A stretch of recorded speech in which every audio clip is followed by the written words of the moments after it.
और राठौड़ साहब का मैं दीवाना कहते हैं ना किस बात पे हुआ उसको मैं शेयर करूंगा। राजस्थान की राजनीति जिन चंद लोगों के इर्द गिर्द घूमती है उनमें से आप एक हैं। ऐसी कोई सरकार नहीं रही, जब भाजपा की सरकार आई आप मंत्री नहीं रहे, भारतीय जनता पार्टी के परिवार के आप थिंक टैंक हैं। मैं उस दिन के बाद सर मुझे लगा कि वास्तव में ये वो शख्स होते हैं साहब जिनको लोग समाज यूं पलकों पे कोई नहीं बैठाता साहब।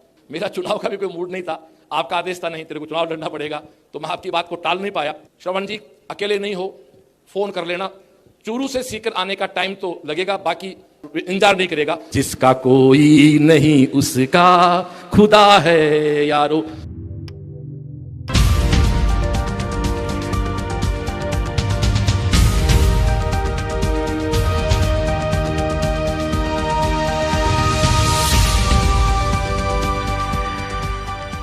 वो 2004 में आए थे, मुझे आज भी याद है।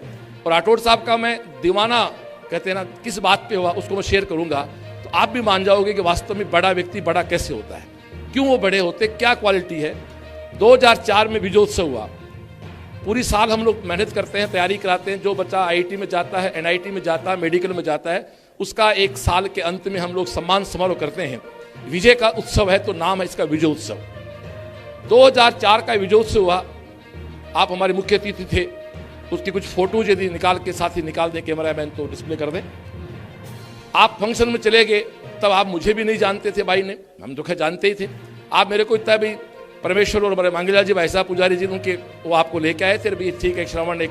उस समय जितने लोग अब सारे सिलेक्टेड बैठे हैं उतने सारे गार्जियन बच्चे थे नहीं, 50-60 सिलेक्शन थे, 200 लोगों का फंक्शन था। आपके कैडर से थोड़ा सा फंक्शन हो सकता उस समय प्रॉपर नहीं रहा, लेकिन आपने उसी भाव से हमें कोऑपरेट किया, सहयोग किया और उसी भाव से आप आशीर्वाद दिया।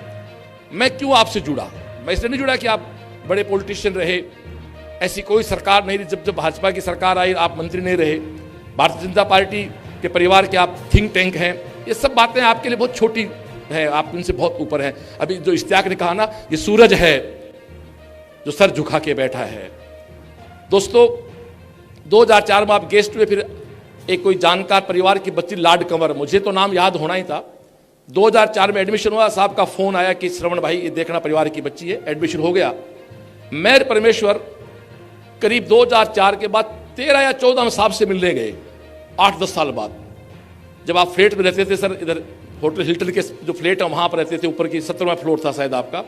मैं परमेश्वर जैसे ही, मैं चाहूंगा परमेश्वर जी मंच पे आए, मैं परमेश्वर जैसे आपके फ्लैट पे अंदर गए, मैं कोई बनावटी नहीं कह रहा हूं ना आपके सामने कोई तारीफ, आपको पता है आपने जैसे मैं सोफे बैठा पहला क्या कमेंट दिया, कॉम्प्लीमेंट दिया मेरे को, श्रवण जी आपको धन्यवाद। मैंने कहा भाई साहब किस बात का, बोलो लाड कंवर बच्ची थी ना जिसको मैंने भिजवाया था, वो बच्ची आज मैनेजर के पोस्ट पे है, इसके लिए आपको थैंक यू। एक यार इतने लेवल का आदमी, एक परिवार की बच्ची भी हो सकती है बट नाम याद रखना और उसका अब तक याद रखना 10 साल बाद भी, जबकि आप सरकार के एक अहम हिस्से हमेशा रहे हैं, सरकार के बाहर भी हैं तो आप लीडर ऑफ एलओपी आप रहे हैं।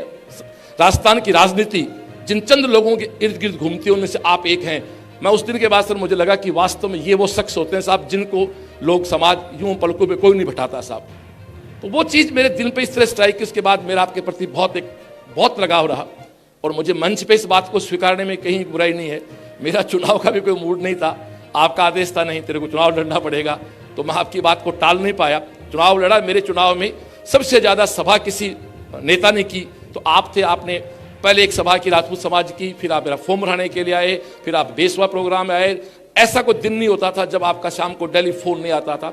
एक दो जीवन में एक बार ऐसी घटना घटी, मंच पे डिस्कस नहीं करना चाहता, तो रात को फोन आया, श्रवण जी अकेले नहीं हो, फोन कर लेना, चूरू से सीकर आने का टाइम तो लगेगा, बाकी ये आपका बड़ा भाई 2 मिनट वेस्ट नहीं आपके लिए वेस्ट मतलब इंतजार नहीं करेगा, तब हम आपका मंच पे स्वागत करते हैं सर। इसलिए फिर आज एक फैसला हुआ कि इस विजय मंच पे आपको बुला के हम आपका सम्मान करके खुद को सम्मानित महसूस कर रहे हैं। और मैं एक गाने की लाइन है उसको गा दूंगा। मैं गाने का भाव मेरा क्या वो मैं समझ रहा हूं और सुनने वाले भी समझ जाएंगे कि ये लाइन मैं इस मंच पे क्यों गा रहा हूं। उसके बाद हम प्रोग्राम स्टार्ट करेंगे कि हम तो क्या है वो, हम तो क्या है वो फरिश्तों को आजमाता है, हम तो क्या है वो फरिश्तों को आजमाता है, बना के फिर से मिटाता है, फिर बनाता है। बना के फिर से मिटाता है, फिर बनाता है। आदमी टूट के 100 बार जुड़ा है यारो, जिसका कोई नहीं उसका खुदा है यारो। दोस्तों, आप राजनीति के बड़े हस्ताक्षर हैं। आप बिल्कुल, मकसद एक बात कहता हूं कि भगवान राम जंगल नहीं जाते तो शायद एक राम बन के रह जाते। मर्यादा पुरुषोत्तम राम तभी बने जब 14 साल जंगल जाके आए। निश्चित रूप से आपकी पहचान बहुत बड़ी है। आपके बारे में बोलना हमारी गुस्ताखी है। मैं तो इतना बोल भी नहीं पाता हूं, साहित्य का व्यक्ति भी नहीं हूं, पर मेरा भाव इतना ही है कि जिस व्यक्ति के कंधे पे, जिस व्यक्ति के पीठ पे, सर पे ऐसे बड़ों का स्नेह आशीर्वाद है, वो आदमी जिंदगी में कभी कभार हो सकता है स्पीड धीरे हो सकती है, वो कभी रुक नहीं सकते, वो कभी हार नहीं सकते।